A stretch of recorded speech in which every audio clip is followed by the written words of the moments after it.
todos, hola a todas, muy bienvenidos a un nuevo episodio de Senderos.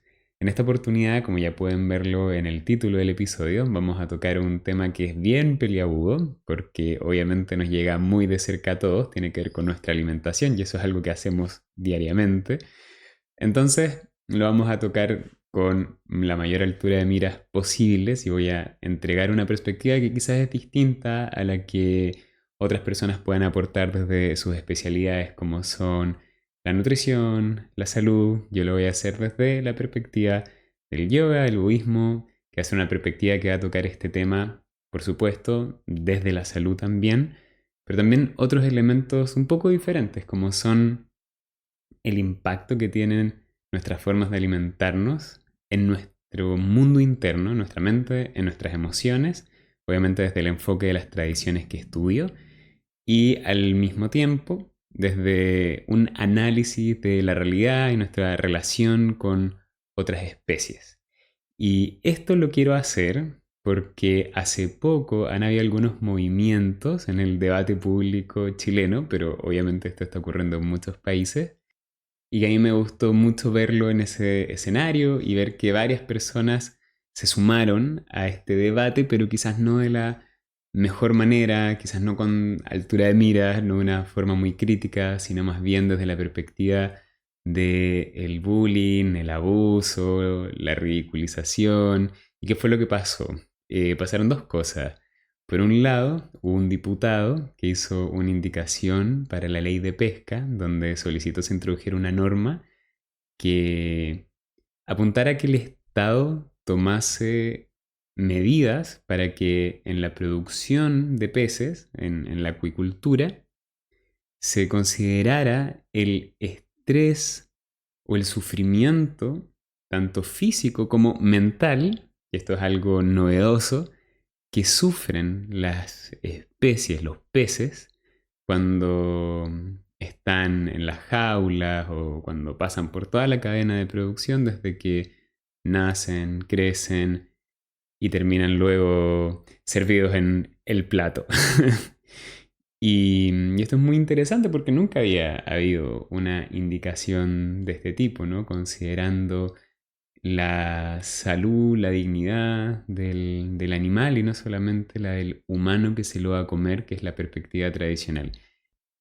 Y también en el Parlamento se reunió la Comisión de Pesca y ahí hubo una representante de una ONG animalista que abogó porque a los peces no se les tratara solo como recursos, sino como seres sintientes, y ahí hizo una lista de características de los peces para graficar esta palabra que es tan nueva, ¿no?, en el lenguaje chileno, latinoamericano, occidental, que es ser sintiente, pero que de hecho es una palabra de larga data en Oriente, hace 2500 años que se trata a todas las especies como seres sintientes. De hecho, es muy interesante. En el lenguaje tibetano, la palabra para referirse a todas las criaturas es Sem Chem, que significa poseedores de mente. Un concepto que para nosotros es muy ajeno, es muy foráneo, pero que viniendo de una tradición que se dedica específicamente a estudiar la mente y a estudiar la conciencia, parece que debiera al menos considerarse, porque llevan miles de años indagando en un tema y eso los vuelve al menos un referente, si no especialistas. Entonces, ella hizo esta indicación y enumeró características como que recuerdan, que juegan, y bueno, la gente empezó a ridiculizarla, empezó a bromear al respecto, y encuentro que una respuesta como esa, de parte del público general, es común, es normal que eso ocurra, pero no significa que esté bien. De hecho, creo que como humanidad siempre vamos a tener este flagelo de considerar que todo lo que hacemos de forma corriente, todo lo que es normal, es bueno. Y eso ha pasado históricamente cada siglo y va a seguir ocurriendo, ¿no? Es lamentablemente el proceso de aprendizaje, el proceso que la humanidad tiene que ir pasando. Entonces, hace milenios se consideraba normal tener esclavos y si alguien hubiese dicho, miren, ¿saben qué, chiquillos? Los esclavos parece que tienen sentimientos, deberíamos quizás ser más respetuosos con ellos, la gente lo hubiese molestado, lo hubiese hecho bullying, lo hubiese... Bueno, de hecho pasaban cosas más terribles, ¿no? Te podían excomulgar, te podían torturar, te podían eventualmente asesinar por tener una opinión diferente. Y lo mismo ocurrió con los derechos de la mujer, con los derechos del niño, con la diversidad de género, la diversidad sexual, con la diferenciación que se solía hacer entre distintas razas, ¿no? El apartheid. Pero incluso dentro del contexto de los animales, esto también ha empezado a tomar un movimiento. Ya no se trata, al menos a las mascotas, de la misma manera en que se trataba antes. Se considera que merecen cuidado, merecen cariño. La gente que convive con animales saben muy bien que ellos pasan por distintos estados de ánimo y es muy notorio. Y así hay una larga lista de ejemplos que podríamos traer, donde básicamente había una norma que se consideraba común, los que pensaban distinto eran objeto de burla, y luego, cuando el tiempo va pasando y van cambiando nuestros cánones culturales, y sobre todo vamos aprendiendo y nos vamos abriendo más hacia la compasión, hacia el cariño, hacia la empatía, entonces eso que antes era común empieza a perder esta homogeneidad de pensamiento en la población y aparece la nueva idea que era revolucionaria y pasa a ser la norma común. Y al menos yo creo que esto está también pasando en términos de nuestra receptividad hacia el sufrimiento de otras especies y por tanto hay tantos movimientos vegetarianos, veganos que están empezando a instalarse, bueno, ya desde hace varias décadas, pero con mucha fuerza. Y antes de ir al punto mismo que me llama en este episodio, decir que esto es sumamente común en otros continentes. Como ustedes saben, yo he pasado mucho tiempo en India y India es un país principalmente vegetariano. Se sigue comiendo carne en muchos lugares y hay una diversidad en la población bien presente, pero hay una tradición vegetariana muy potente que tiene miles de años. Entonces, no es que el vegetarianismo sea algo nuevo en la humanidad, sino que es nuevo en algunas personas, ¿no? Como idea, como concepto en algunas sociedades. Entonces, en este contexto, me gustaría poder compartirles cuál es la visión del yoga, la visión del budismo en relación a este tema. Entonces, lo primero que me gustaría decir, con lo que me gustaría comenzar, es que en el yoga y en el budismo, en general, no se usa un enfoque que sea de lo bueno y de lo malo. No se usa esa visión dualista de decir, mira, acá están los que lo están haciendo bien y acá los que lo están haciendo mal. Y eso es súper importante al momento de tocar estos temas.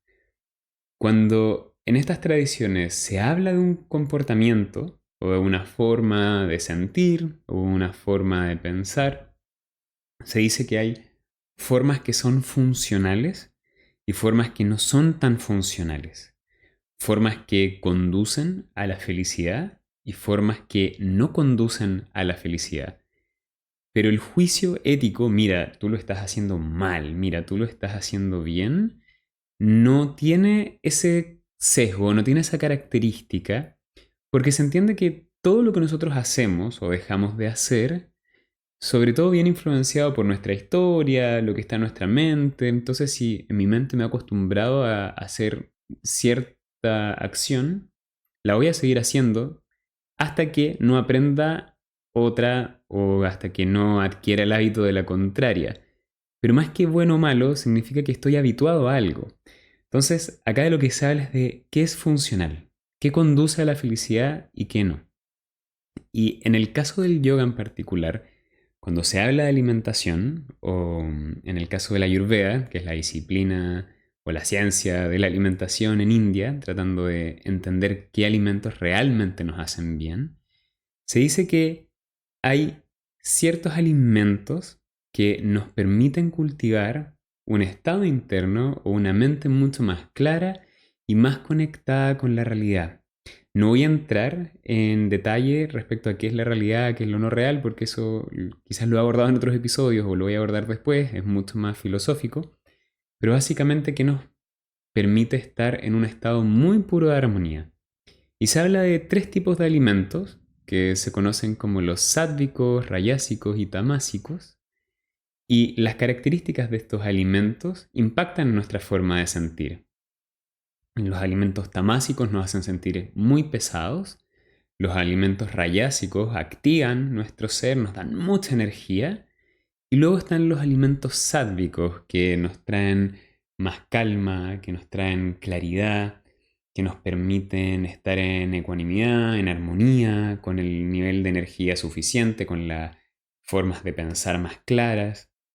Ya esto es en general a lo que se tiende en el yoga. Por supuesto uno come de todos, pero en general si es que uno quisiera vivir en armonía es mejor preferir los alimentos sádvicos. Y esto, si uno lo quiere decir en términos más tradicionales, es preferir aquello que realmente te nutre y te hace sentir bien. Entonces, si yo estoy siempre comiendo grasas y aceites en exceso, me voy a sentir pesado y cansado.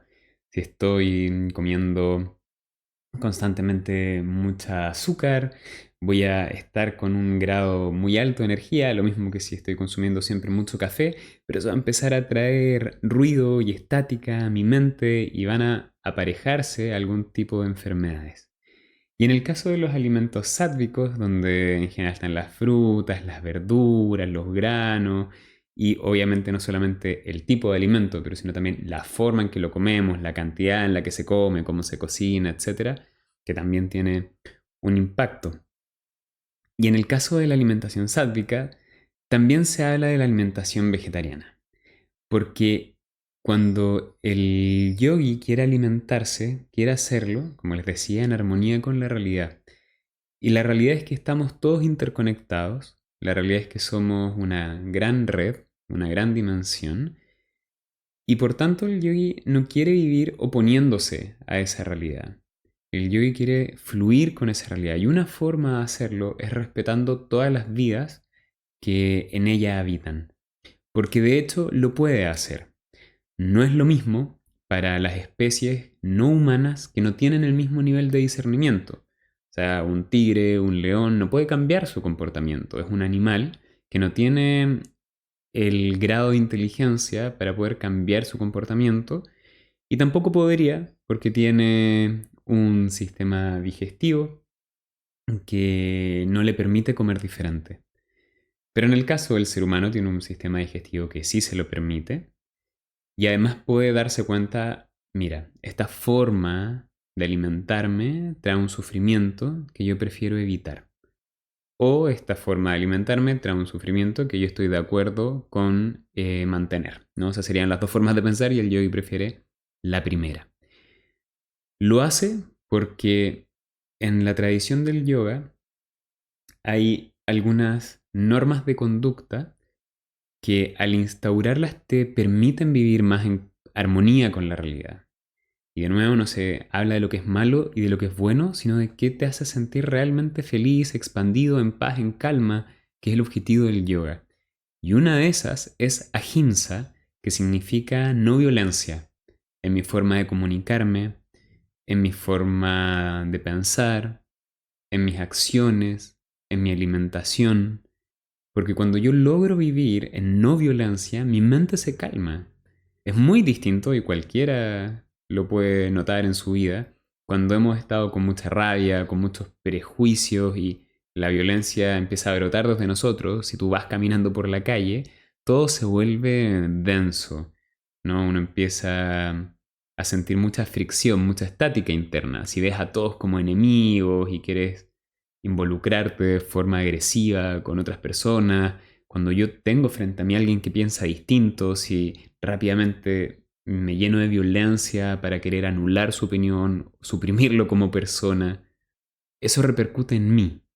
Mientras que si yo me abro a poder hacer todos esos intercambios y todas esas interacciones desde la no violencia, dentro mío la sensación es muy diferente, es de apertura, es de cariño, es de ligereza, mi mente se mantiene clara, puedo pensar bien Y eso obviamente es bueno para la persona o el animal que tengo frente a mí, porque la interacción va a ser también en su beneficio y no solo en el mío. Y eso está buenísimo, que las cosas sean en beneficio de todos. Es mucho mejor que traigan beneficio a uno y perjuicio a los demás. Y el yogi entiende eso y por tanto quiere vivir desde la no violencia. Hay otros que dicen que cuando tú le causas sufrimiento a alguien, eventualmente ese sufrimiento repercute en ti. Es la teoría más pura del karma, que uno de alguna manera introduce ese karma dentro de uno. Y esto podemos creerlo o no, pero tampoco es tan importante creerlo o no para efectos de entender el punto. Y el punto es lo que les decía antes.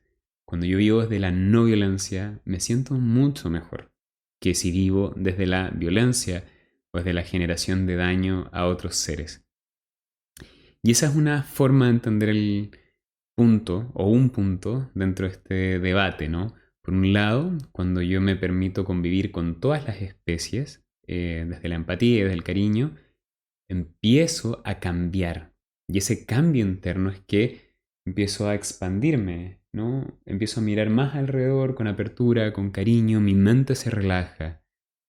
Hay hay muchas personas que notan esto cuando han empezado a ser vegetarianos por cualquier razón. Hay gente que lo hace por salud, hay gente que lo hace por lo que consideran una ética animal, por estética, pueden haber muchas razones. Muchas personas notan esto cuando empiezan a ser vegetarianos. Rápidamente el estado interno se relaja, se calma y puede ser por A, B o C motivo. Yo tengo mis propias interpretaciones de por qué eso ocurre, pero es un hecho y a muchas personas les ha ocurrido. Recuerdo una pareja de amigos que una vez me contó cuando se habían hecho vegetarianos al mismo tiempo. Pasados unos meses dijeron, wow, lo que más notamos es que se redujo mucho el nivel de conflicto entre nosotros. Antes solíamos pelear mucho y las peleas disminuyeron y el nivel de las peleas también bajó.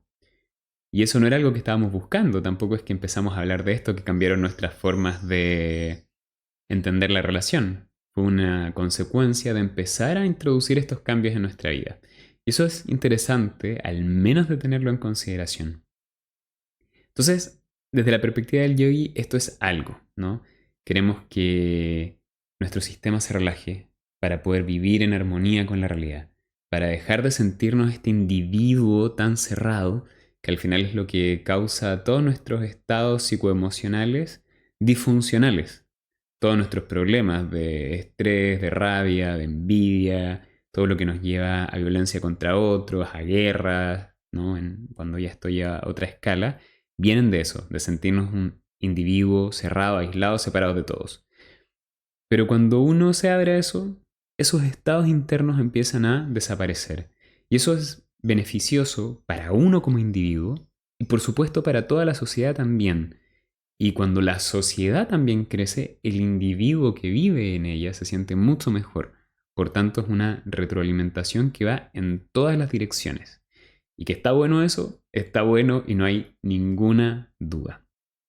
Además, hoy por hoy, desde la perspectiva de la salud o de la nutrición, es muy claro y hay demasiada evidencia de que se puede ser completamente sano comiendo de una forma vegetariana o de una forma vegana. Y hay ejemplos no solamente en las publicaciones científicas, sino que también lo podemos ver, como les decía, en estas sociedades que llevan milenios de alimentación vegetariana y las personas son saludables. Se puede vivir hoy día como vegetariano y no hay ninguna duda. O sea, hay deportistas de alto rendimiento con alimentaciones veganas que rinden a su máximo nivel, tienen buen estado físico, tienen buen estado mental. No hay dudas de que esto se puede hacer. No es que se requiere un esfuerzo. De hecho, una vez que uno comienza, se da cuenta que es mucho más sencillo de lo que uno cree. Y también te das cuenta, y esto no lo voy a tocar ahora, pero lo dejo abierto, que gran parte de cómo nos sentimos y de cómo los alimentos que tomamos nos nutren depende mucho más de nuestro sentir, de nuestro pensar, que de lo que de hecho estamos comiendo. No a un nivel extremo, obviamente. Si como solamente lechuga, por muy bien que esté mentalmente, probablemente no me voy a recibir todos los nutrientes que necesito. Pero cuando uno se encuentra sin estrés, cuando uno se encuentra en calma, centrado, lo que sea que comas te nutre mucho más porque tu desgaste energético es menor y porque tu sistema, cuando no tiene ninguna fricción, es mucho más eficiente. En mi ejemplo, que lo puedo compartir, para mí es muy claro.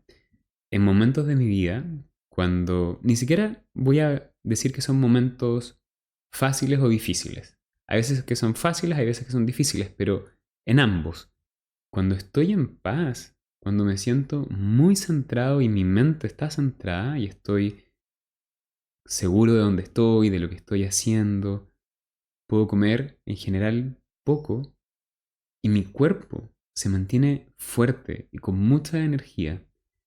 Pero cuando me salgo, cuando me desalineo, empiezo rápidamente a sentir que no importa que coma más o cuánto coma, mi cuerpo empieza a adelgazar o me empiezan a veces a doler las articulaciones y todo viene desde la mente, más desde lo que estoy comiendo.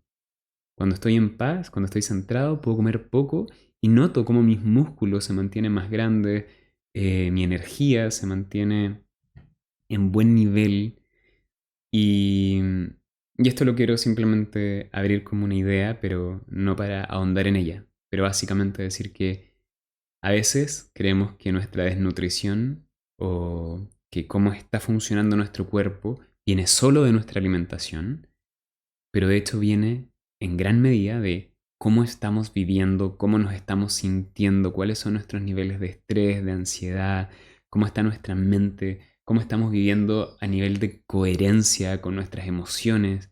Y eso es importante tenerlo presente. Entonces, eso por un lado. Después, desde la perspectiva budista, que es muy similar a la del yoga, se plantea que todos nosotros tenemos una mente, ¿no? Una conciencia que está acá en esta existencia y va haciendo un viaje, ¿no? De cuerpo en cuerpo, si se quiere. Esta idea de la reencarnación. La voy a poner, el que quiera escucharla está bien, el que la crea está bien, pero para tenerla presente, en sí no añade ni anula nada a lo que acabo de decir, pero al menos es bueno considerarlo, tenerlo presente, aunque sea desde una perspectiva antropológica o de entendimiento de otras formas de pensar. Pero en estas cosmovisiones se entiende que nuestra mente va transitando de un cuerpo a otro, vida tras vida, hasta lograr entender de alguna forma este juego de la vida, hasta lograr hacerse uno con sus reglas y realmente decir, ah, mira, esto era real, esto no era real, esto era solo proyección de mi mente, esto es lo que soy esencialmente. Y así todos nosotros hemos sido distintas especies. Hemos sido humanos, hemos sido perros, hemos sido gatos, hormigas, hemos sido pavos reales, no sé, lo que uno quiera.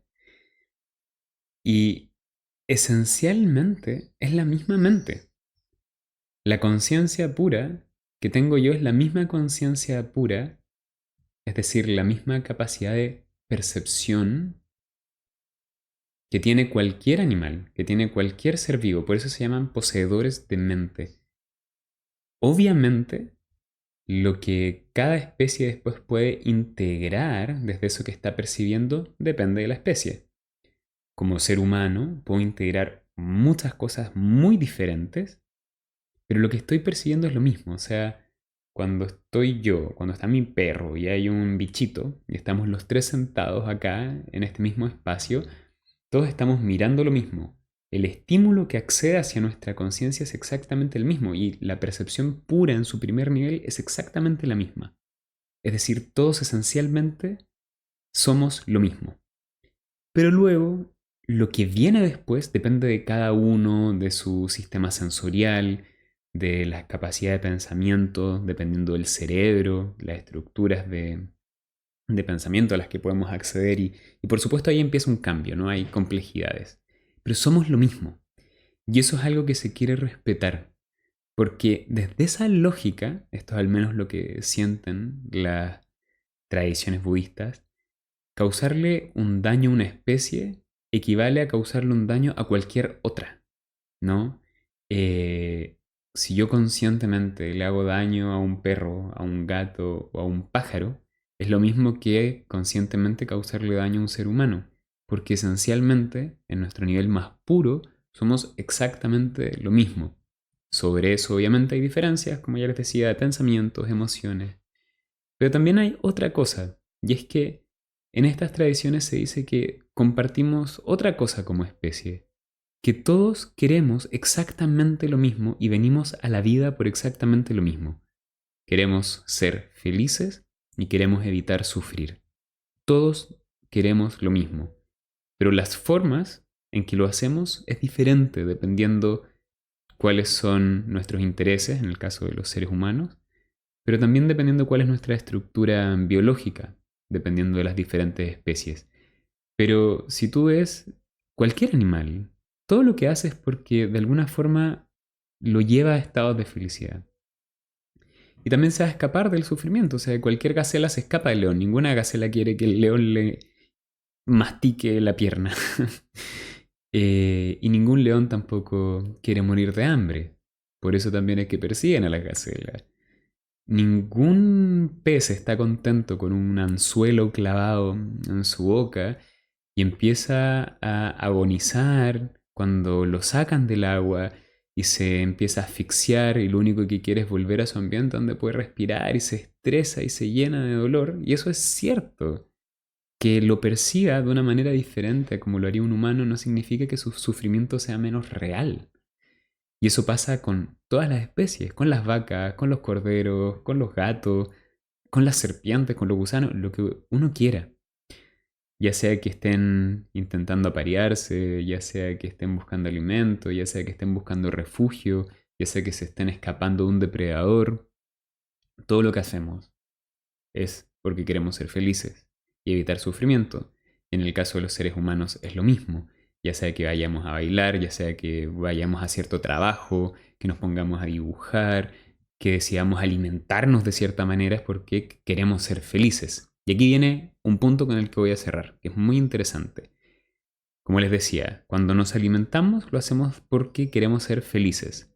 ¿No? Yo no quiero estar desnutrido, yo no me quiero enfermar, yo quiero ser un padre fuerte o una madre fuerte para poder sostener a mi familia. Y quiero además tener una mente clara y tener energía, entonces me voy a alimentar. Y eso está bien, quiero ser feliz. Y acá está el punto clave, que es lo que siempre vamos a escuchar en estas tradiciones. Mucho de lo que nosotros hacemos porque queremos ser felices, en verdad no nos conduce a la felicidad. Porque lo hacemos por hábito o porque simplemente no somos conscientes o somos ignorantes de lo que realmente nos está aportando eso.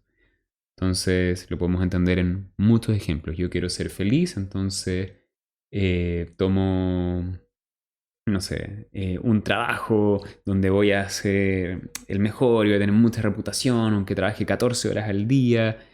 Y creo que eso me va a hacer feliz. Y quizá me produce excitación durante algunos meses, pero después estoy con estrés, estoy con ansiedad, esa supuesta reputación en verdad no me sirve de nada.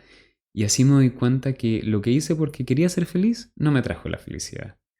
O en cualquier otro ejemplo uno puede entender esto. Me fui de viaje porque quería encontrarme a mí mismo y sigo viajando, viajando y viajando, pero resulta que en un momento, pese a que estoy viajando, me encuentro vacío. Y digo, wow, pero estoy viajando, debería estar siendo feliz. Bueno, pero quizás en un momento ya te alejaste de lo que realmente era la felicidad. Y así con cualquier cosa. ¿Y qué pasa con la alimentación? Cuando nosotros queremos comer es porque queremos ser feliz y estar bien nutridos. Y mucho de lo que hacemos no nos trae eso. Hoy día hay también mucha data científica que indica que la alimentación carnívora, sobre todo de carnes rojas en ciertos niveles, es causa directa de cáncer. O que es lo que en general sienten los vegetarianos. Cuando tú comes carne, tus niveles de energía son más bajos, tu sistema digestivo está siempre digiriendo. pero cuando empiezas a alimentarte de forma vegetariana, te sientes mucho más ligero, te sientes con más ánimo, ya no tienes ese sueño y cansancio pesado después de comer. Y en general, y aquí empieza lo más sutil, que es a lo que apuntan los estudiosos de la conciencia, como los yogis y los budistas, cuando te alimentas de forma vegetariana, tus emociones se tranquilizan, tu mente se aclara y puedes empezar a vivir en mucha más armonía. Entonces, acá es donde les decía al comienzo, esto no se trata de qué es bueno y qué es malo, sino qué es funcional y qué es disfuncional, qué nos hace bien como individuos y qué nos hace bien como sociedad. Y desde estas perspectivas, al menos para integrarlo al debate, esta forma de alimentarnos es mucho más saludable y al mismo tiempo es conducente a estados internos mucho más placenteros. Y lo mismo como sociedad. Nos lleva a sociedades más armoniosas porque nos acostumbramos a la empatía, nos acostumbramos a que para obtener lo que necesitamos no es necesario causarle sufrimiento a otro, y si no le queremos causar sufrimiento a un animal, con menos razón se lo vamos a querer causar a otro ser humano. Son detalles, pero que contribuyen a estados de mucha más equidad, justicia y por supuesto también felicidad, de nuevo, personal y global. Así que les dejo esto solamente como un aporte para el debate. Si les parece bien, pueden investigar más porque de nuevo no se trata simplemente de saltar y cambiar de dieta. Conozco personas que lo han hecho mal y terminan obviamente enfermas porque pasan de comer de cierta manera a comer solo fideos y chocolate. Y por supuesto, no es esa la manera de hacerlo. Así que nada, espero que esto les dé algún tipo de idea nueva. Y si es así, me doy por pagado. Con esto los dejo. Nos vemos en el próximo episodio y que estén todos muy bien. Un gran abrazo.